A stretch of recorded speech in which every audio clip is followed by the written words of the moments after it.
Yeah, I can hear. Okay, let me open my camera first. And a good afternoon, dear IC students. Um, Today we are very happy to invite our speaker. Uh, Actually, our speaker is our adjunct professor in our CS department. And let me just open the file and give a quick presentation to our guest speaker. And Professor Amir, uh, excuse me, let me just call out speaker Amir because I cannot sure that I can pronounce our speaker's last name correctly. So That's maybe, fine. No, no worries. Amir would be fine. okay, we all called you Amir. So yeah, so let me just use your first name. Professor Amir is actually is our alumnus and get our computer science degree in 2013, and then just get his PhD degree in our neighbor is the National Yangming Jiaotong University, also from computer science.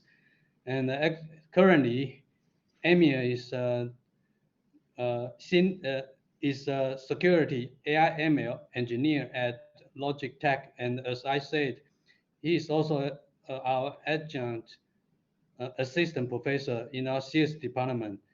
His research interests are in the area of cryptography and network security. And let me also quickly just give you some idea about his talk today. So in this talk, our speaker Amir will give a talk entitled "Towards Optimal Routing via Reinforcement Learning." I believe Amir just select more communication networking topic so that our IC students can, have more interaction with our speaker. So let me just give the time to our speaker, and then we hope that students can have more interaction with Emir. And thanks.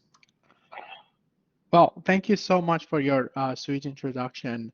Also, so pleased to be here with you guys today. So as you mentioned, I didn't want to choose so-called boring topics for your students because I didn't want to talk about cryptography or network security. So earlier we had a work that we did, network routing, which is in short, traffic engineering via reinforcement learning. So I thought that this would be a better topic for your institute. So I would like to invite all the audiences that please do not hesitate to stop me at any moment. I would love to have interaction with you guys. If you have a question, if something is not clear, feel free to stop me at any moment, ask me questions. I would love to, have more interaction with you and see which parts are more, difficult for you so that I can elaborate a bit more. So I hope that at least I can bring you, trend into your institute and some motivated students would find a new topic to work on. Anyways, good advertisement. So most of you have must have heard about SDN, right?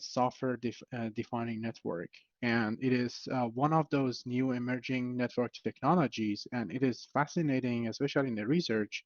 One of the best things that the reasons that we choose SDN because in SDN we would have a controller that this controller would have a global view on the network. It can gather a lot of information about the network, find out the topology of the network, and also we could use this very same controller to configure the network. For example, you can use the controller to change the path between the switches or routers within the network. And these two features was a very good selling point for us to, we adopt the SDN for this research. Um, so, besides all amazing technologies that SDN has provided, But one of the most challenging things that hasn't been resolved completely in SDN is traffic engineering, or the problem is known as TE.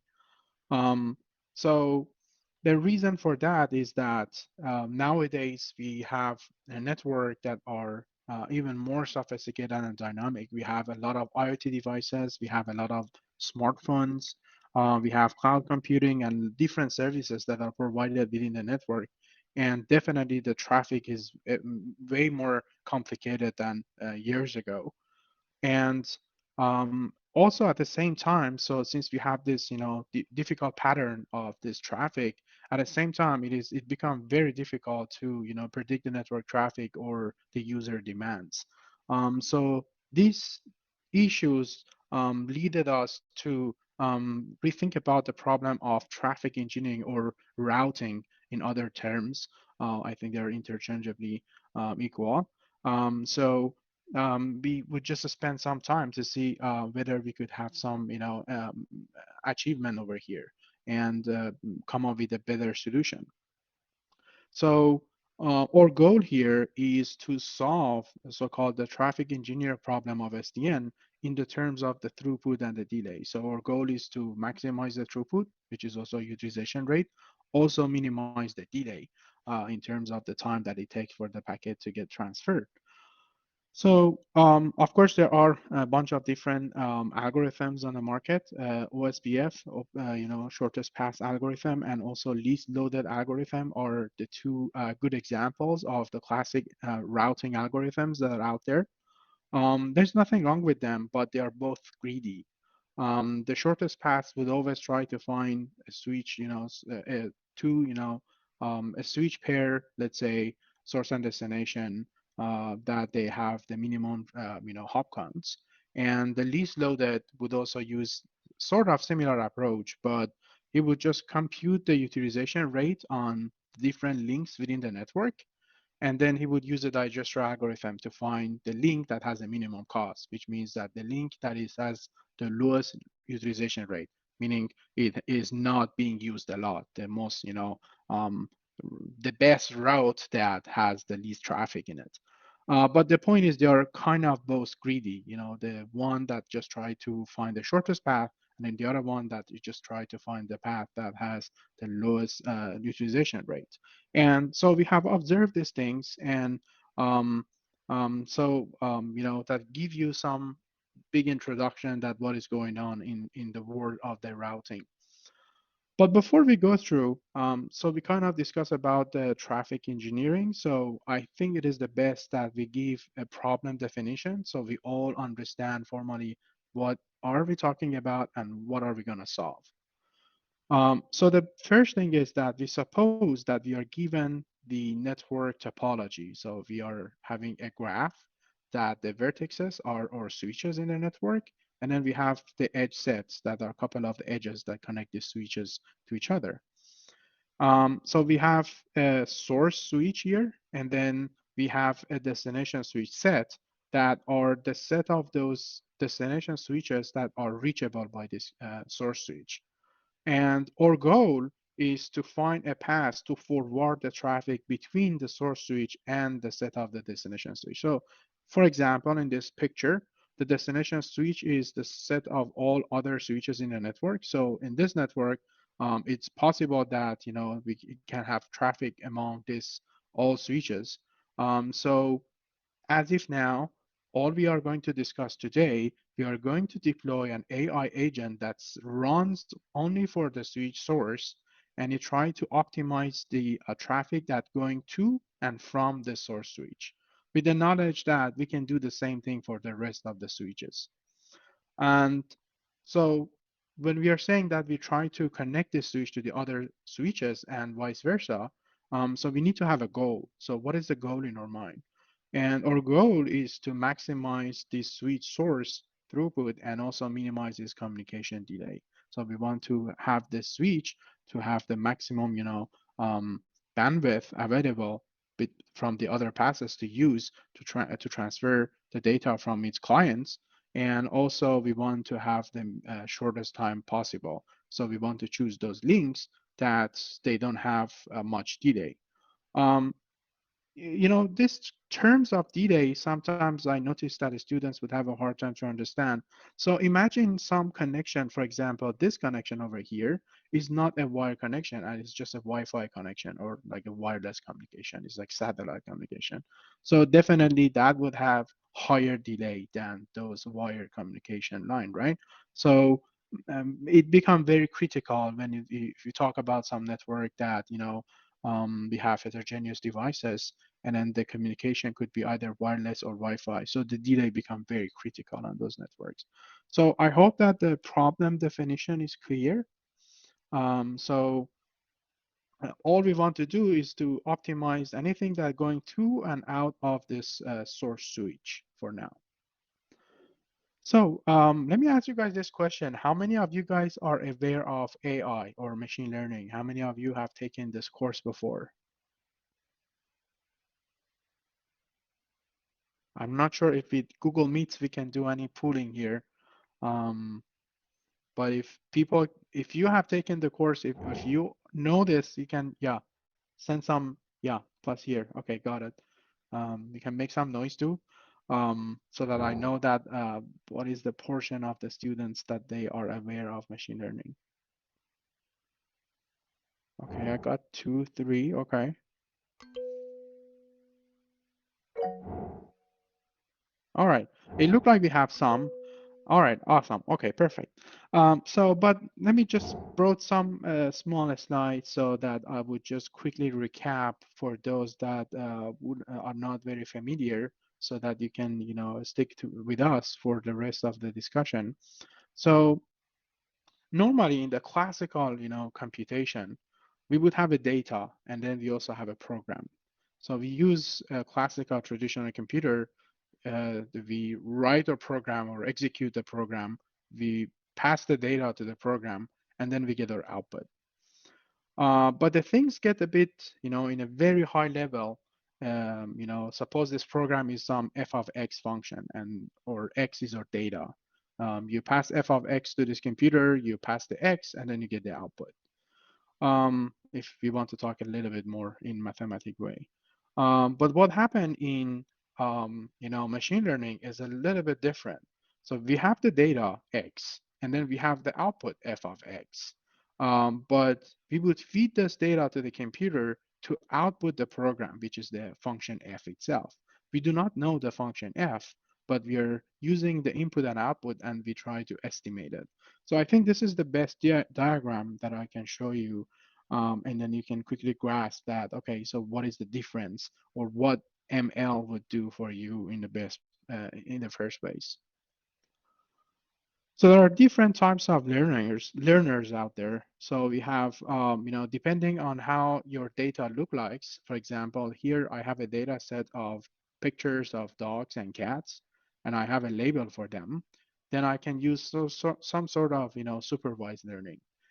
Supposing if I don't have the labels, then I would end up by just doing unsupervised learning, which is sort of clustering, for example. And I try to discriminate different objects from one another. Those that are close to each other appear together. And in between, we have semi-supervised learning, that the goal is that we have a small portion of the data has label, and the lion's share of the data does not come with the label. And our goal is to combine these two methods to boost the performance a bit.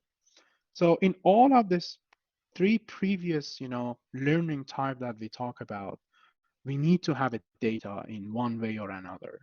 The most extreme way is that you need to have a label, and it's often very hard and expensive to get, specifically if you're talking about networking issues, for example, routing. How do you want to collect, those,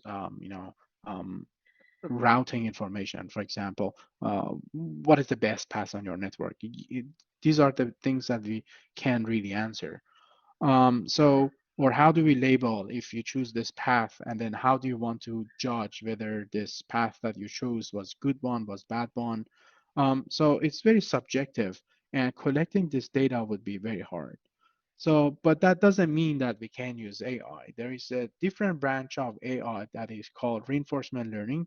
It is not a new thing, but it has received a lot of attraction recently. And it is amazing because you don't really have to have a data. The idea is that you have an agent, you deploy your agent on the field, and then your agent would produce the data. And all you would do is like you look at your agent depending on a scenario, and then you can provide a reward saying that what you did was good or it was bad. Suppose you have a robot that, for example, you want to get your robot to walk.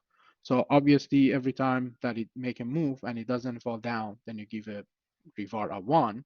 And every time that he does take some action and it falls down, then you would just give it a reward of -1, right? It's very easy to judge. Um, you're just telling the robot that what you have done was a good thing or a bad thing. And this mechanism would work as what we have it as a reinforcement learning. And if you think about it, a lot of things in your lifetime is actually reinforcement learning, the way that you treat your dog, right? So every time your dog does something good, you give it some trick, then your dog would learn that, oh, okay, in this situation, if I do this action, it was a good action, right? I deserve this reward. So how do we, formalize this as something that we can use in computer science?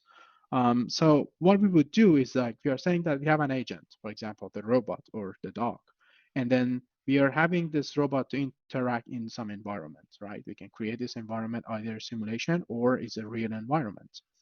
And we chop this environment into some um, uh, time interval, and then we would say that at every time interval, the agent would see the current situation, current state in the network.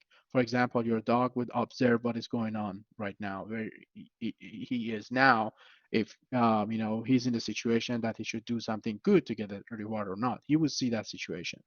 And depending on that, then it would choose an action. For example, the dog would decide to, spin around to see if you can get him a treat, or maybe you're asking him to do something else. So he would have to choose one of those things that he can do.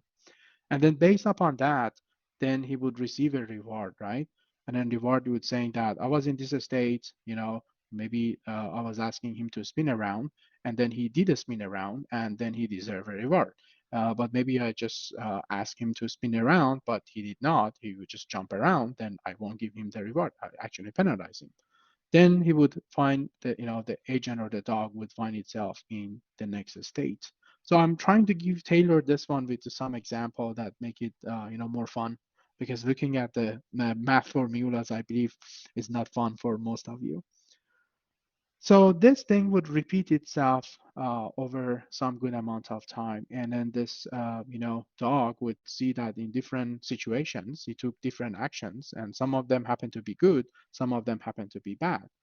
And the whole point is like he would have a sort of policy, which the policy is like, imagine a memory that is records that I was in this situation, he asked me to spin around and I got that reward. So I would remember that if next time I see that situation, that state, then I would do the same thing, because he would give me a trick, right? I don't want to do something else. So this memory or experience of the dog, we would translate this into a mathematic via a policy function. So we say we would have when you learn, with this interaction, that subject, the dog would actually learn a policy that he would map the state into some action. So the dog would have this policy function, imagine a table, and then it says that, oh, I'm in this record now because I'm in this particular state. And my best thing to do is to spin, because I have done it before and I know that, I will get a trick. So, how does he update every entry? So, every time that he revisit the same state and take that action, and then he would compute that how many reward he would get from that state on by taking that action. So it's expected future rewards. So I brought you this example. This is a robot that is using reinforcement learning to learn. In the beginning, you see that it just doesn't know how to walk, and through this wire, they are giving him the reward signal. And they reset him again, and then he's trying again, but he's not moving at all. So, it just keep a stock there, but he's just trying different things in different states. Every state is the position of his arms. So after, 18 minutes, you see that he's managing to move. It's not very smooth, but he sort of walk.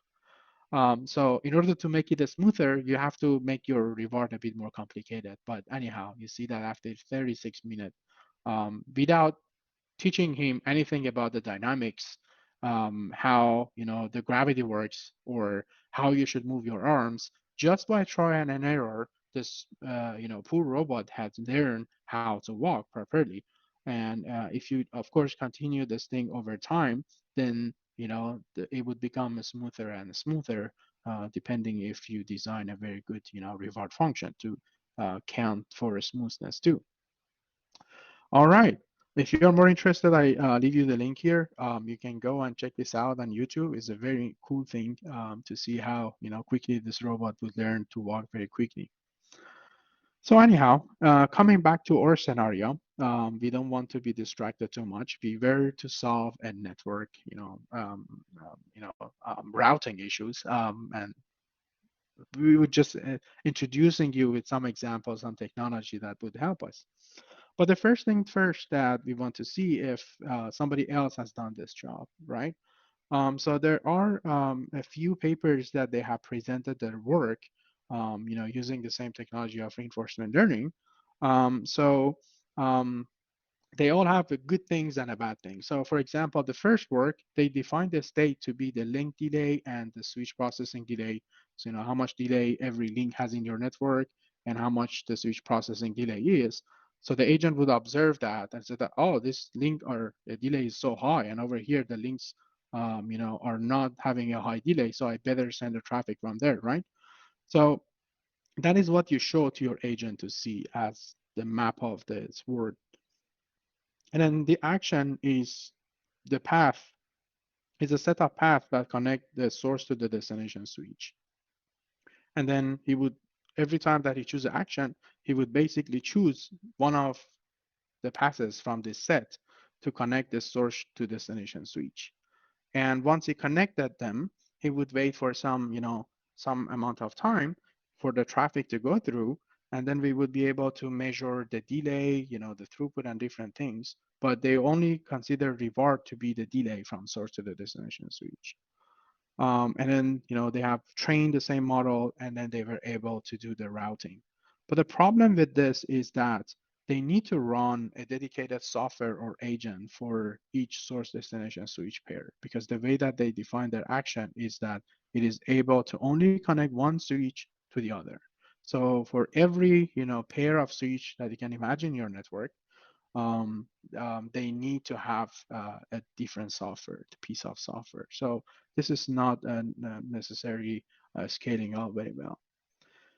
And then there is another paper, and then the idea of this paper is that they actually want to make it even more difficult, because what they do is like they're saying that for every flow in the network, they want to create this new agent, that this agent would connect the source to the destination by hop method. And then once they connected them, he will look at the throughput and the delay, and then he will try to see what is the best way to reroute this traffic for this specific flow. But you know that in your network, you can have millions of flows. And imagine for every flow, you have to set up this neural networks and do this extra computation. And obviously, this is not going to be scalable. So it's good to see this, and also understanding that if you want to come up with a solution, you sort of need to address these issues that are out there. But before we go through and see our solution, let me make this distinction between the traffic engineering and the vehicle routing problem. Oh. 没有。 Oh, okay. So imagine that you're commuting from your home to the university every day, right? So every day that you wake up, you have many different passes to take. For example, you can take, I don't know, Guangfu, and then, or you can take, for example, Baoshanru or Xin'an to get from the South Gate, right? So imagine that every day, you wake up, you take one of these things. So you look at the route condition. For example, if you're coming from Jubei, you have a chance to take highway number 1 to come to Hsinchu, and then take Guangfu to get to the school, right? So you consider that, okay, I take highway, it's very, a wide road, or I would just take a very small and narrow street. And when you do that, you also consider the traffic load, and you see that, oh, okay, I do see that, okay, the traffic was very high in the highway, so next time maybe I don't want to take a highway. But also, you also check the time. For example, you say that, okay, on Monday morning, I took a Highway 1 to come to Chinda from Jubei, and the traffic was very bad. So I know that even it was a very wide road, but the traffic was horrible. So I maybe don't want to choose highway number 1 next time on Monday. So maybe the next Monday I'll choose another road, and then I will find that, oh, okay, this road was better because I avoided the highway, and then the traffic was actually medium, and my commuting time was shorter. So, this experience, when you go back and forth to the school for some good amount of time, for some period of time, you have tried each and every road for enough number of time that now you have the experience. When somebody says that, how do you get to school on Monday morning? You said that, according to my experience, maybe this road would be the best one to take on Monday morning. So now we all have this experience in our life, and our motive for this research was, how can we formalize this experience into some function that it doesn't forget it, and just, inject this experience into the function, and we have an agent that do the routing on the network with the same principle. And that is where this, um, reinforcement learning come into the place. So this is a typical, SDN network. So you will see that you have a data plane, and then the black links are the links that are data links, and then we have this dash red links that are presumably dedicated links that connect every switch to the controller for them to receive, the commands from the controller. So in the SDN, as I said, we have a controller. For example, we can use RYU. It's a Python-based controller, and you can use a sort of OpenPF protocol for connecting the switches to this controller, and then you can, you can manage the switches via those commands that you have in OpenFV protocol. This is the typical, scenario of SDN. And what we are going to discuss today is this app that we can give it to you. You can install it on your SDN network. It's a piece of software that sits on the top, along with some other apps that are out there. And then you can, take care of this routing instead of, those, greedy algorithms such as shortest path or NL algorithm. So if you look at it within our agent, we have two important modules. So the first one is the network monitoring module, that it would gather various different information from the network. For example, how much is the speed of this port at the switch? If there is an error here, how much is the throughput over here on this switch, and so on and so forth. So the links, the errors on the links, there are various information that you can read with the OpenFV protocol, and you can do that through the, the controller program that you have. And at the same time, we would also have another module called ATM. So it stands for Action Translation Module. And the way that it works is that when our AI decide to change the path, it would just say that, oh, change it to path number 2. Well, the controller doesn't know what is the path number 2. So our ATM would take that decision, and it would translate it into a sort of way that the switches would understand, and then he would send those translated messages through a specific OpenFV packets, so that the switches would understand, and they would change their routing table, so that you can change the path between them effectively. So the overall architecture, if you want to see how this is going to work, is that the first thing first is that, as you see, you would read the network information. So you use the NNM module to read those things for those, we get network delay, link throughput, and so on and so forth. And then we would send this information. We would form a state and saying that, okay, we gather all this information and we compute the state. This is the current situation in the network. We pass it to our neural network. And then our neural network would understand that, oh, okay, you know, this road up there is congested, is red. So then our agent would have some options, some decisions to make, some like edge different decisions to make, for example. And then he would choose the best action according to this policy function that maximizes this Q value function, saying that it has the maximum expected future rewards. And based on that action, he would pass that action to the ATM. The ATM would change that routing between this switches. And then as you can see now, we avoided the congested road and we send it through the alternative road that we have. So this is overall the way that our mechanism will work. The first thing is you gather network information, you compute them to present them as a way that the neural network would understand. You could sort of encode them. And then the neural network would remember all those stories that has happened before. And then it would give you a potential action to take. And then, you take that action and then you use ATM to translate them into the way that you can, actually change this path. So how do we represent the state? I don't have the formulas here. If you guys are interested, I can show you at the end. I think it's better to really understand and comprehend the state information that we use. So the first thing first, we want to show to our neural network is the link capacity rate. So if you imagine that you have some links that have a very high capacity, maybe 10 gigabit per second, and some of them, they just have 100 megabit per second, right? So you want to show to your agent that how much is the link capacity of every link in this network, right?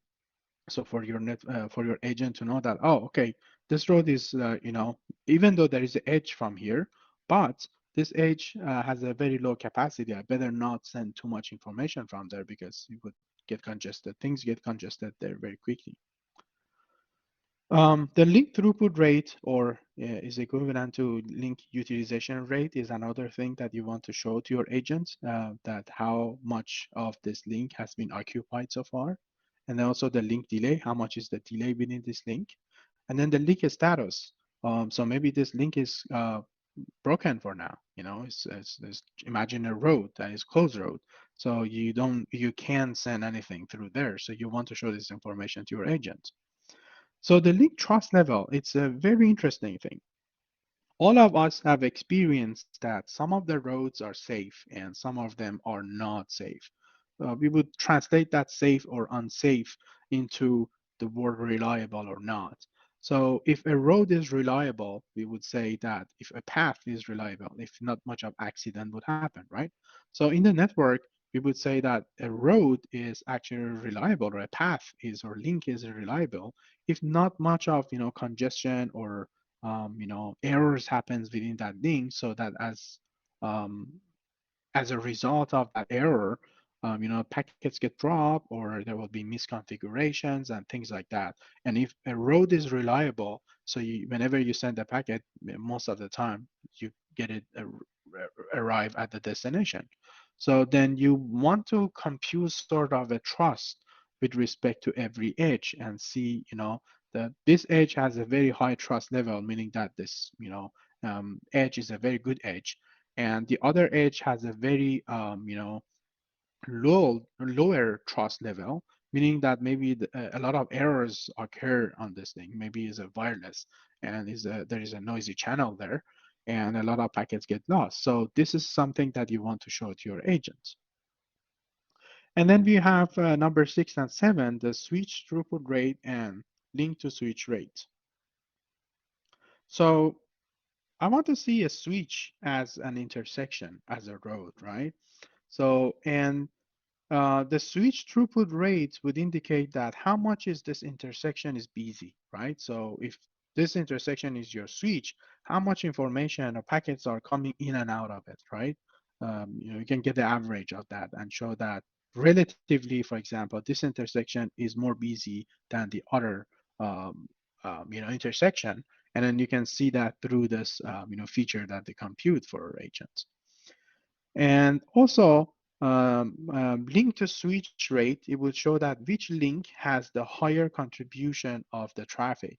For example, over here, you see that this link look like that is very busy. A lot of cars are lined up there. So which means that this link over here, this road or path has the highest contribution of the traffic to this intersection. So you can imagine cars as a packet on a network, and then you can see that, okay, this link is sending too much traffic to the switch, and the traffic would want to disperse to different locations, and that itself is basically contributing to load the switch in some way. And then you kind of want to avoid those paths because that path is already busy enough and you don't want to send more traffic there, because if you try and send, you will see that you will overload the switch. We are not saying that we want our agent to avoid our agent to do these things, but we are showing this different information to our agent, and our agent would basically, just like the walking robot, in the beginning he would make a mistake. He would send this traffic to this highly loaded links and make a mistake, but we would give him a punishment, and then he will learn that, oh, okay, the link was high and it was this situation, and I did send the traffic through that link and I got a bad reward, a bad penalty. So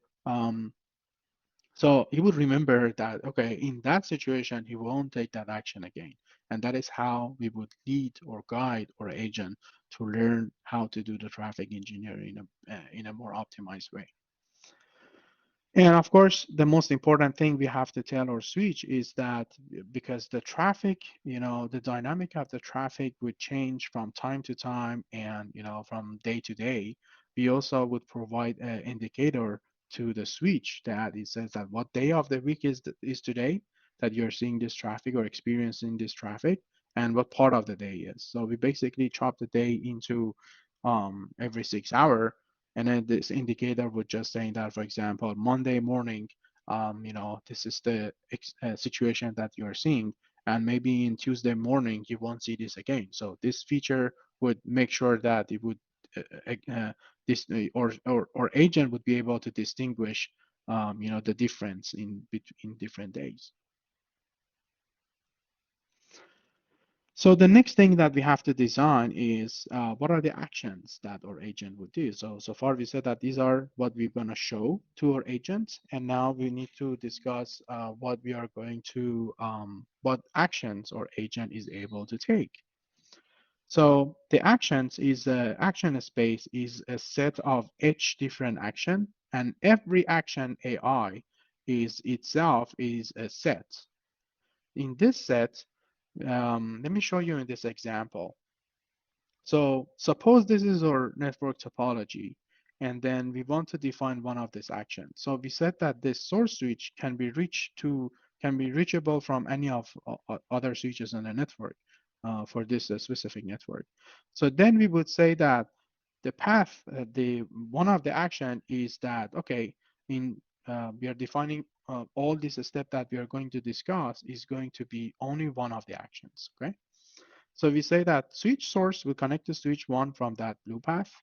We connect switch source to switch 3 from this other blue path, and then to switch 4, and then to switch 2.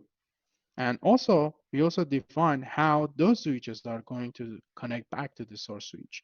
So they might not necessarily connect from the very same path. And now all of these arrows are, different paths that connect the source switch to the destination switches.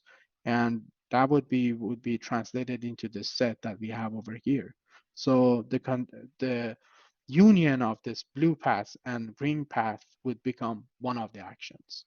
So when the agent choose this action AI, then, the way that our network would get connected for transferring data between switch source and all other switches and vice versa are defined with this blue one.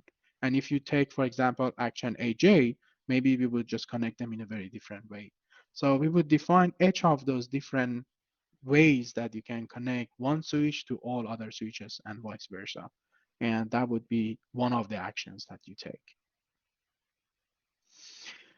So the most important thing in the defining a reinforcement learning algorithm is a reward function, and this is the art of the system. If if you have had a chance before to play with the reinforcement learning, you may know that even making a small mistakes in a reward would completely mislead your agent, and most of the cases they suggest that keep the reward as simple as possible, because if it gets sort of hard to translate, it's going to be very difficult to trace it back and make it work.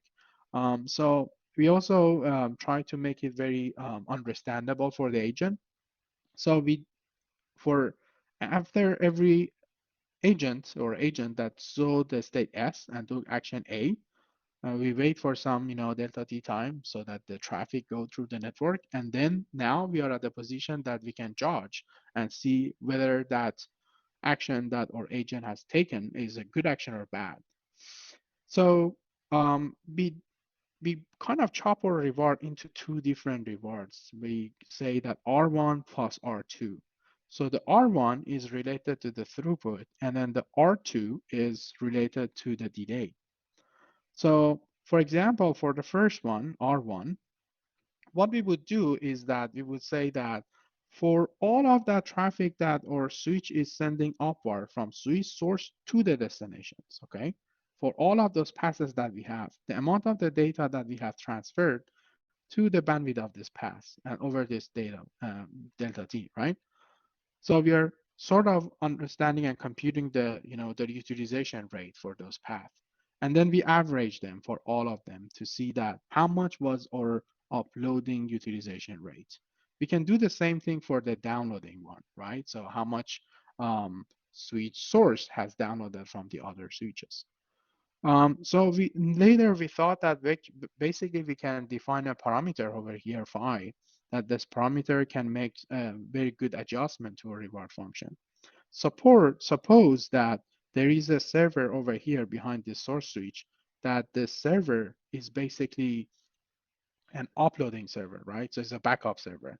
So when you have a backup server over here, every user keeps uploading their data into the backup server, right? So you want to have uploading link to be much faster than the downloading link, and vice versa. Maybe this one is just a file server, or update server, and everybody is just keep downloading from this one. So you want this blue passes to be extremely fast rather than the green pass. So by adjusting this parameter phi, you can achieve this. In our scenario, we just let it to be 0.5. So we want to be balanced between both uploading and downloading one. But you could basically twist this parameter pi to depending on the application, on what kind of service that the host behind that switch are providing. We also have the same thing for the delay. So we compute the delay with this function where we compute the R2 of uploading and R2 of downloading. So the R2 of uploading is the amount of the delay that we have in our uploading path, right? We compute the sum over all the passes that connect source switch to all other switches, for example, this blue links. And then we would compute the delay of all of these passes, and then we add them up together. And that's how we get the delay of this, uploading path. We do the same thing for the downloading. And this parameter rho here is just nothing but this phi, and you can, adjust it again for one way or another to be more, asymmetric if you want it to be. Remember that this function is a sort of e to the power minus x. So if the delay is closer to 0, which is more reasonable, e to the 0 would become just 1, and then you get the maximum reward. And then if the delay is higher than 0, and then this e to the minus x would exponentially converge to 0, and then this reward of this thing would get lower, right? So that is the reason that we used e to the minus x function over here.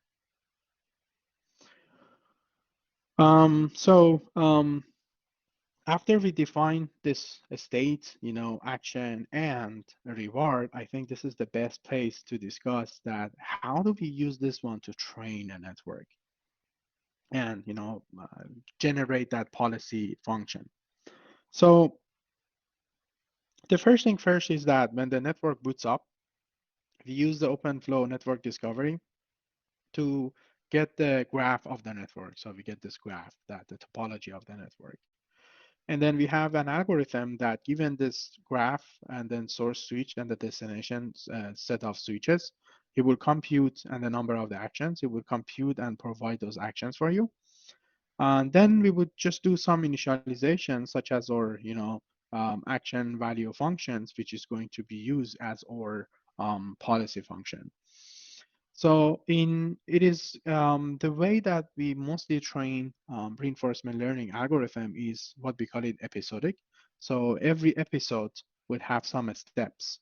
So we would start with episode 1.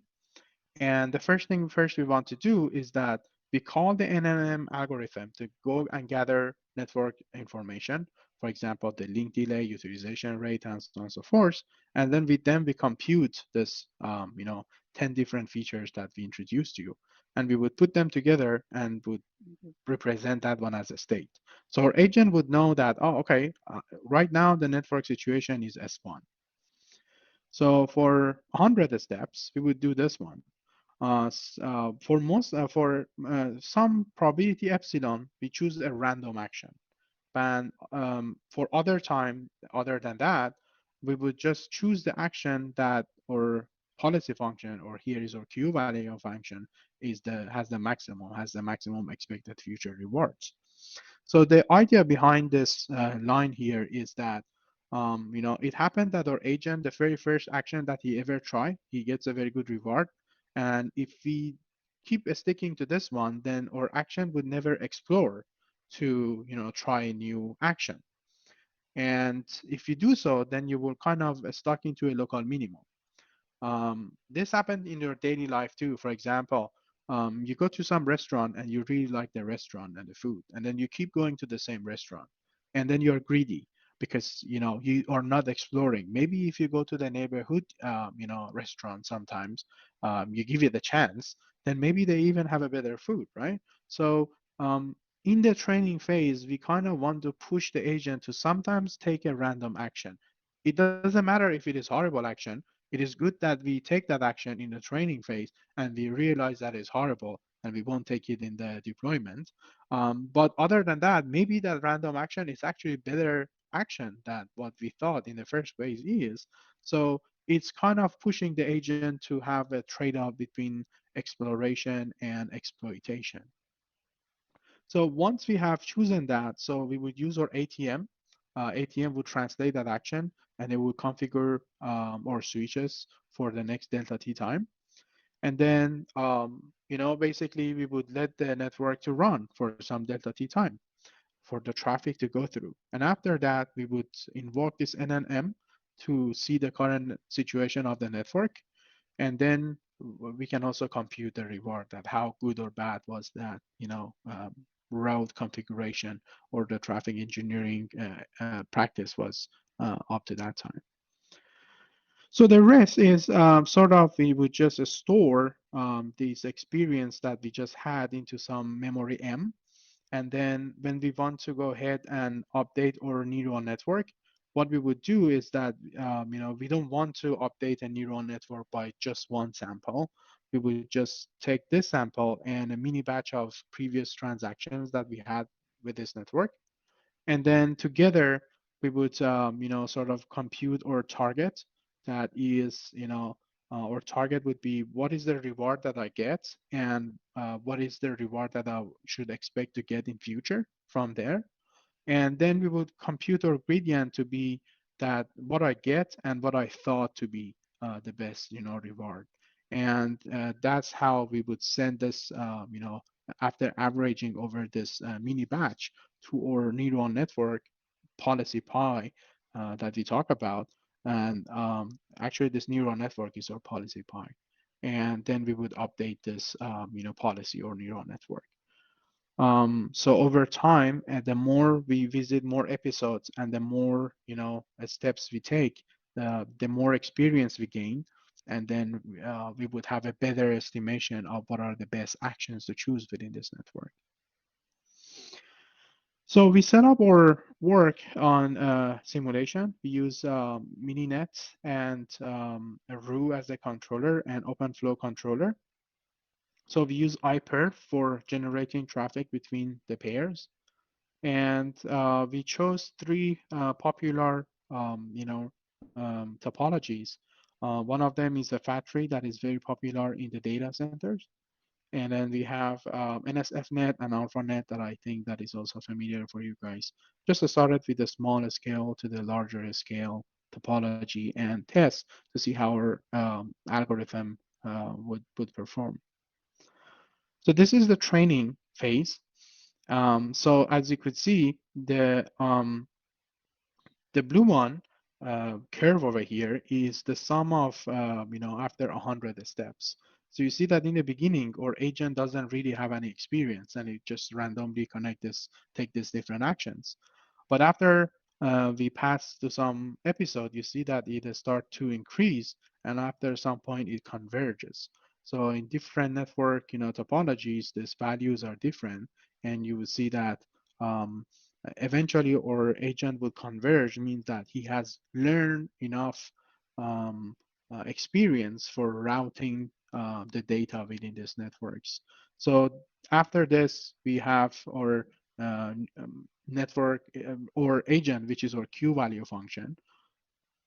We can deploy it on the field.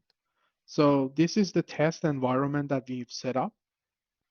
So we have 5 tests, and every test has 100 steps. So together we have 500 steps. And then, we have our hosts to, different hosts within these different networks to generate random traffic. And then 2 of these hosts are sending the data that we are measuring, how quickly they can transfer that data. And then for all of these networks, as you could see, we have this green one is the shortest path algorithm is doing poor. And then the LL is doing relatively better than the shortest path because it sometimes does change its path depending on the utilization rate of the links. But as you could see, our RL routing is outperforming the all other algorithms. And then you may say, why so? So remember that these 2 algorithms, shortest path and LL, are memoryless algorithm, meaning that if they visit some state situation in a network and they choose some path, and maybe that path was not good, they don't have any memory to record that, oh, okay, last time I was in this situation, I chose this path and it was a bad decision. Because the next time they see the same situation, they would take that bad action again. But in contrast, or approach, we have this policy function that we would record our experience, right? So our agent will remember that in this situation, the best action that I should choose is this one because I have experience and I know that if I take the other ones, worst thing would occur in the network and I end up by getting lower reward. And that is the reason why our AI-based routing algorithm is outperforming the other ones. This is one of the most important reasons. So in order to make it even more tangible, we set up a file transfer test on 3 different networks and we run it 10 times. I just brought it for the NSF network. So you see that this is the transfer time that it takes for 2 hosts to transfer a 40 gigabyte file with each other. So in average, for example, for our algorithm would take relatively 25 seconds in average to transfer that file. But you could see that for other routing algorithm, the same network, we simulate the same traffic, but the other algorithms would take relatively almost twice than that of the number to transfer that file. So it shows that the effectiveness of our routing algorithm. So on the destination switch, we also compute something called utilization rate. This utilization rate is different. This is the amount of the bandwidth of the destination switch that is occupied for transferring that 40 gigabyte file for those special hosts.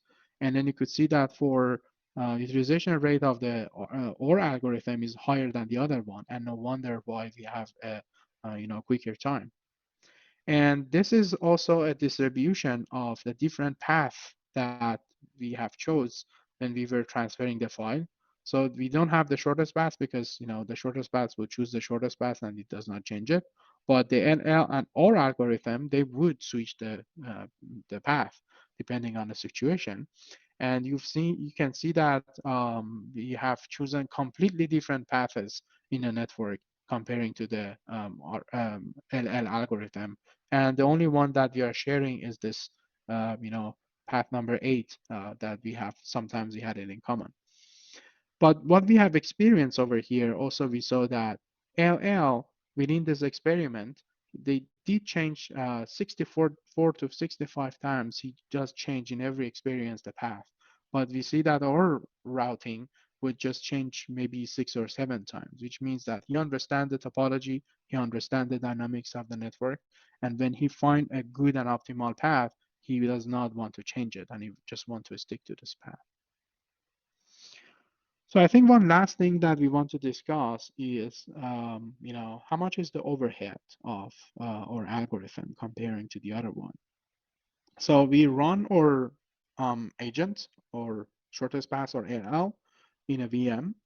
We gave it 10 cores and 8 gigabyte of memory. And this is the CPU overhead, the graph that you could see for different algorithms. In average, when we run our algorithm, the CPU was occupied in average 12%. In OSPF, it was occupied in average 7%, and also for LL, around 9%. So we have a slightly higher CPU utilization, and that is acceptable because we are having a neural network and we want to do a lot of neural network computation.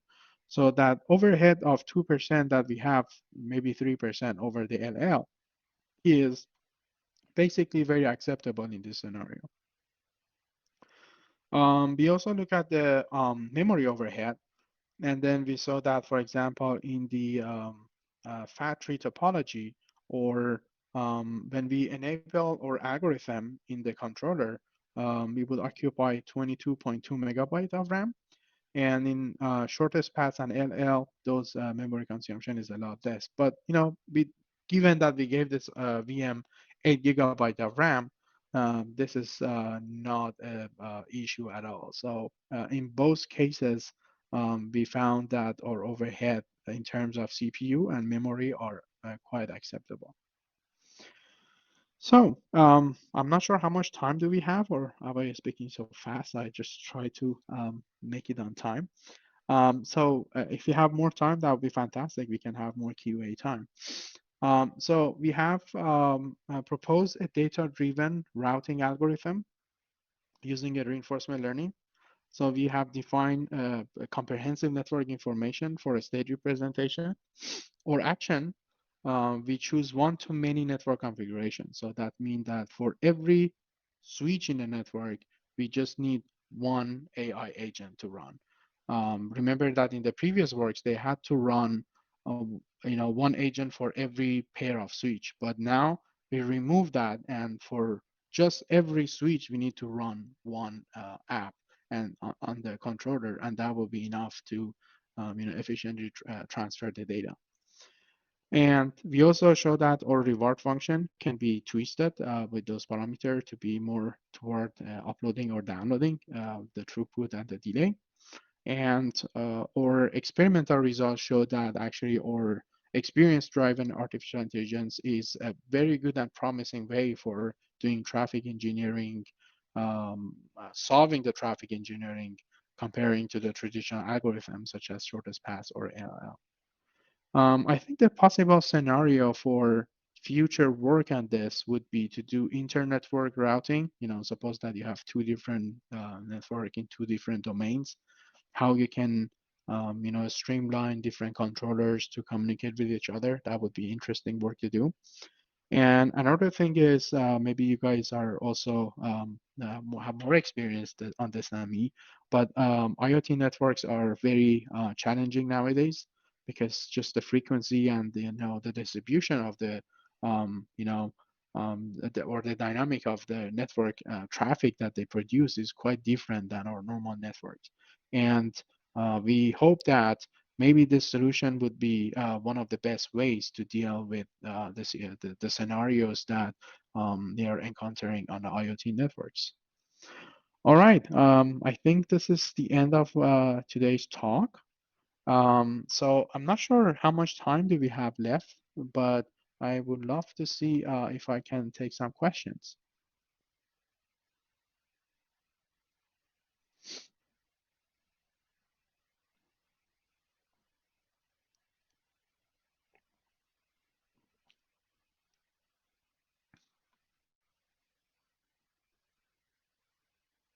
So any questions?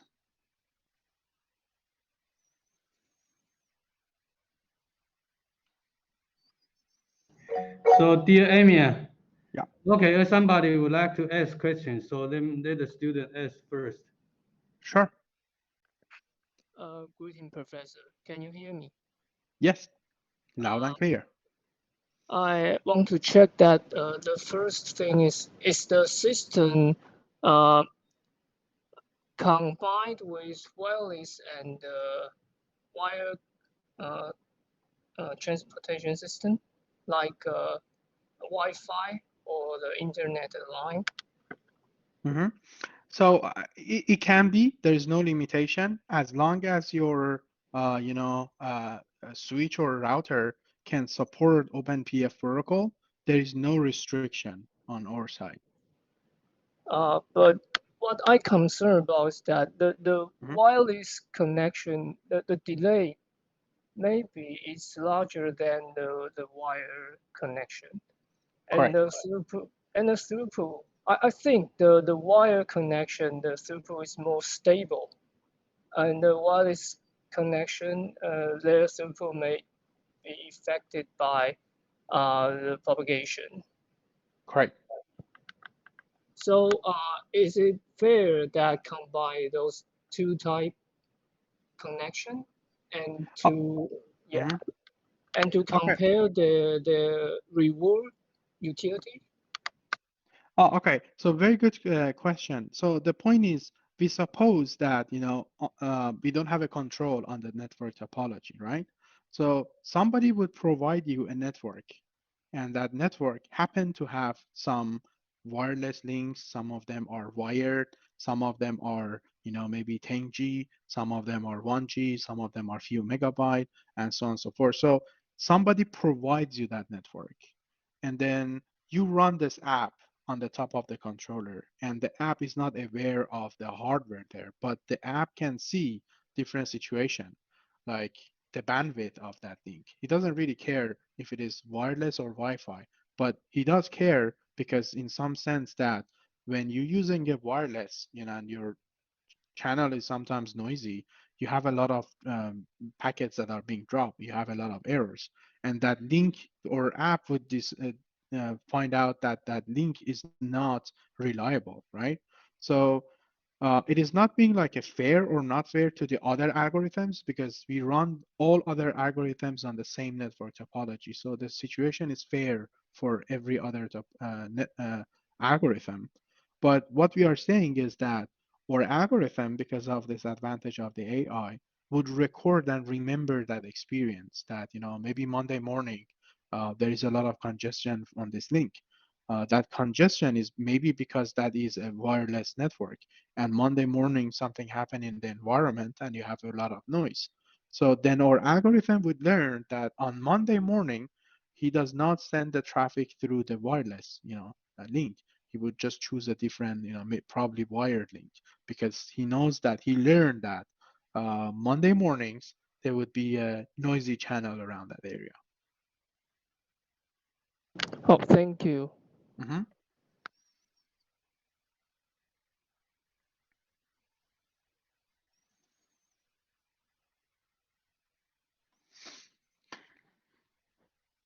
Any other questions? Okay, so Amir, then okay, so you select a topic related to reinforcement learning. Honestly, we currently host a freshman, a freshman course online exam. It's related to the computer programming. So let me ask something about not related to your your reinforcement learning issues. Right. We are, currently we all host the exam online, Right. and we especially the programming contest, programming exam. It's for freshmen, and you are an expertise. You have expertise in security. So I'm just curious if you have your company have developed any tools for our school teachers to host the online exam and guarantee the integrity and make sure everything is student can obey the rules, even it's very difficult for us to remote monitor the exam. Do you have Right. any solution for this? Well, I can't talk about our future solutions at the company, but the practice that I do myself, it's been also like 2 years that I have online classes. And then, so the point is, I also have learned that, it's kind of very difficult to, handle for example, finals in this situation. So I mostly came up with an idea of having questions that are more, deep questions. So it is not something that I would have the students to compute. It's mostly something that I want to see how much they have comprehend from the course material. And I also make a set of rules that copy paste is not acceptable in any sense. If I see a question that is, answered in a very same way from many students, I won't accept it from everybody. So I make these rules, 10 different rules, and I read these rules before the exam, and I make it very clear for everyone so that, we won't tolerate this because of the setting that we are in now, and we have to have online exams. So I really want you guys to write it down from your own words.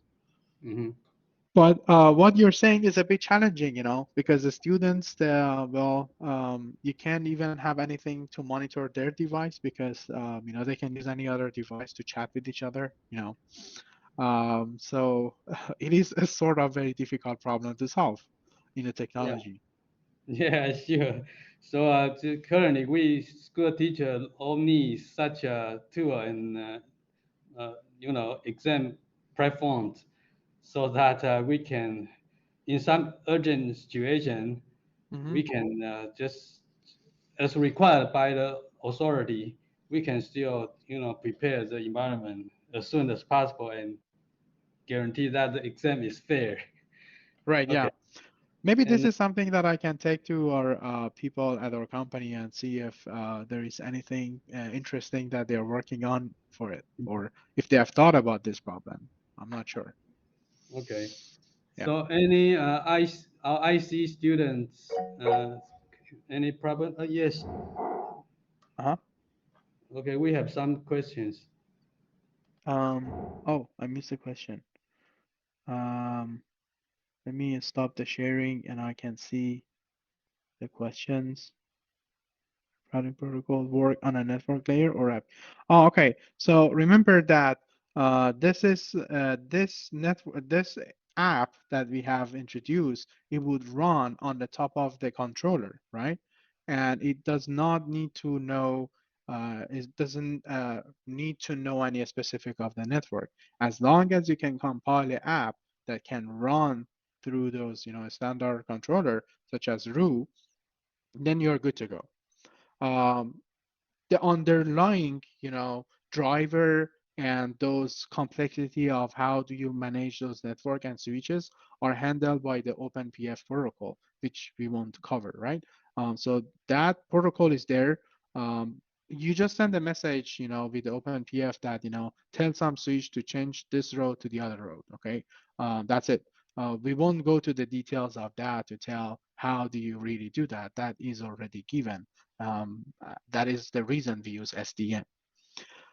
And then we work on the network layer. So because we were, transferring the data at the IP level. So our routing algorithm, I would better say it is a layer 3 routing algorithm. And then the other question is that I was wondering that is a loop in a network cause any degradation of RR routing? Also, does the RR routing work well in the decentralized system? So, well, the point is the loop in the network. So we would carefully choose our path that, the path that we give to the agent to choose are loopless path. So that's why we have an algorithm to choose, generate different paths. So when we are designing those paths before we start to, run our algorithm for learning paths, we would make sure that the paths we generate are loopless.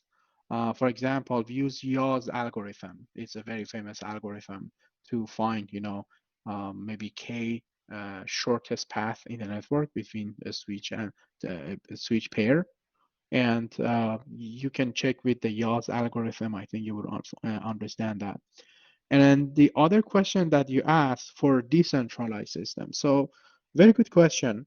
Well, as far as I know, SDN is designed for centralized, right? The view of the SDN to the network is that, there is one central unit, such as a controller, that would control the entire network.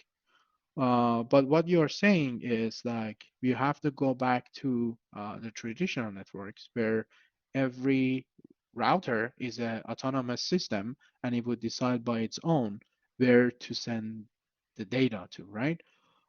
So it is not impossible to do it in the decentralized network. Actually, that is a very good one. Uh, but honestly, I don't know if there is any open source technology that would allow us to run some sort of AI on, arbitrary switch or a router. If you know so, then yes, that is possible. But keep in mind that the main advantage of using SDN was that because SDN is managing the entire network, so SDN can see the situation in a network, right? And we do need to see that situation. On decentralized systems, normally the routers would only see a partial view of the network, right? They don't want to see the global view of the network. It's kind of impossible for them.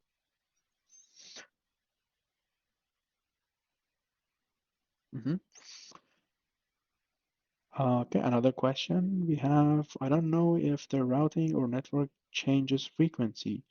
Routing of the network changes frequency. If I so, I will then keep tracing on the performance and see if it needs to be retrained. Thank you. Okay. So very good question. These are the things that are going underneath, and we have a paper or a routing. If you are interested over here, I think I would encourage you to read our paper. We have a discussion of whether our algorithm can become optimal or not. So the idea is that since we have a memory full algorithm and it will remember the things, so ideally if you prolong the the training phase, our agent would get to see almost all possible different network situations, and it would gain experience. We won't say that we will get to the optimal one because we do not know the optimal routing yet that I can even compare it with.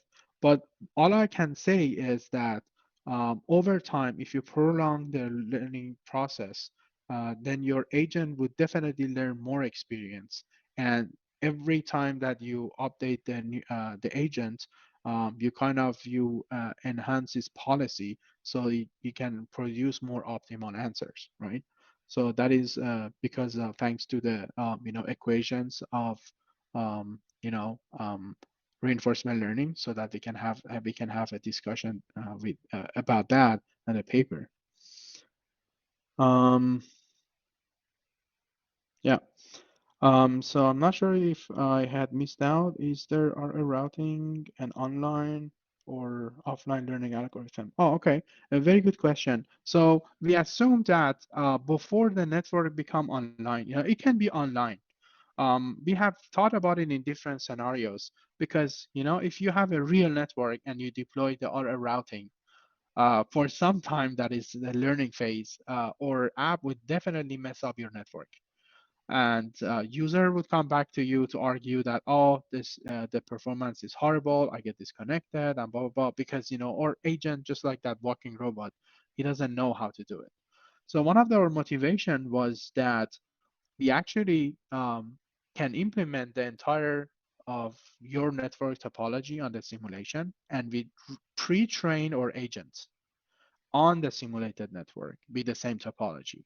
And then we take that, pre-trained agent to the real network, and then we deploy it there, and we continue the learning on the real network because, the situation is the same. And then, that would cause this learning process to be shorter and a way more effective, rather than, destroying the network for some time in order to train your agent. So to answer to that question, actually we support both. We can do online learning and offline learning, and maybe the combination of both. These are all because, the technology that we use in this paper are all real world technology, like OpenTF and RU controller and so on and so forth.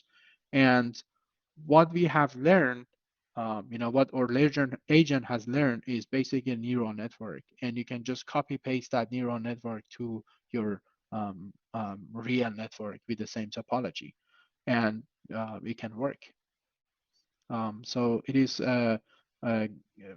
so what I would say is that the knowledge of our agent is transferable.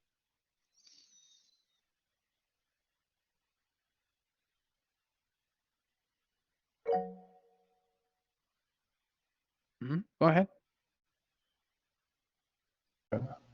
I'm Peter, and I would like to ask a question. The last question is, I asked the last question about, is this online or offline? And it is because you have mentioned that your team will want to deploy this onto an IoT network. But right. Actually, IoT networks are much more stochastic than the SDN networks because of the because some devices might want to join the network, or some might be lost because they are out of power or out of battery. So, correct. But if it were an online learning algorithm, the IoT devices usually don't have the computing power to do such a complicated learning process. So I would like to, can you tell us more about what architecture or what your team plans to do when you want to solve this when you want to deploy this onto an IoT network? Thank you. Right. You're very good question, Peter. Can you see my screen? Yes. Okay. So when we are talking about the IoT network, right? So we suppose that we still have a SDN network. So which means that we have a controller, that our controller is not the IoT device, or IoT devices are, customers, right? Instead of a PC here, I might have a lot of sensors connected to each other. And these switches themselves might or might not be an IoT switch, right? So that is up to you.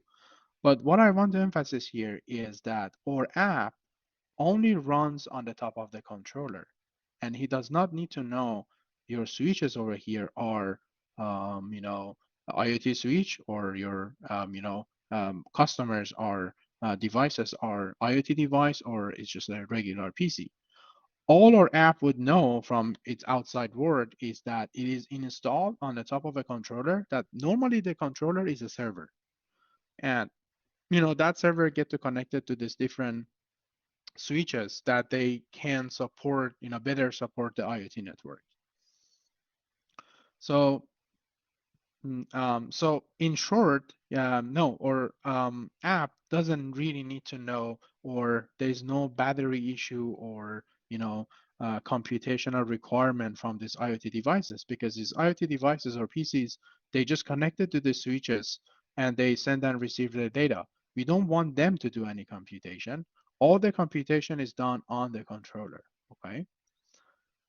I think one of the interesting setups that we wanted to do, but we didn't have a time, and I'm very open for collaboration for that, is that I proposed this idea to buy a bunch of those Raspberry Pi controllers, and then we can install OpenPF switch on a Raspberry Pi. It's a very cheap device, and then you can turn that Raspberry Pi as a switch, and it can turn on its Wi-Fi to serve the IoT devices. And then you can put them, they can connect to the controller or each other through the wire network. There's no problem with that. But, they are providing services to the IoT devices instead of PCs. And as you mentioned, the traffic for IoT devices is different than PCs because they transfer very little data, maybe with a very high frequency. Maybe they go off time by time, their battery die. Sometimes they, they would have a very repetitive pattern. For example, if it is a sensor and, just reading some temperature periodically and reporting it to the server, or it's a little bit more complex thing. So what we have observed from these IoT devices is that the way that they generate the traffic, their connection, the number of the sessions that they make, it's very different because a lot of security alert comes up in the computer science network. And the reason for that is because the number of the connections and the sessions and the frequency that the IoT devices are making are very different than normal PCs, laptops, and servers. And those, intrusion detection systems would keep sending alarm that, this is an abnormal activity. But when you look at it, you will see that, oh, it's an IoT device. And of course, the way that they send and receive data is totally different. They have a different distribution. So I'm saying this is a bit more interesting and more challenging in those kind of networks, so that you can, adjust your traffic so that you can pick up more sessions that are very short life sessions, but their frequency and their numbers can spike at some point very, quickly. And those would be very good research questions if you could answer in some way. Okay. Did I answer your question, Peter? Yes, thank you. Mm-hmm. So any other questions? Okay. So I think,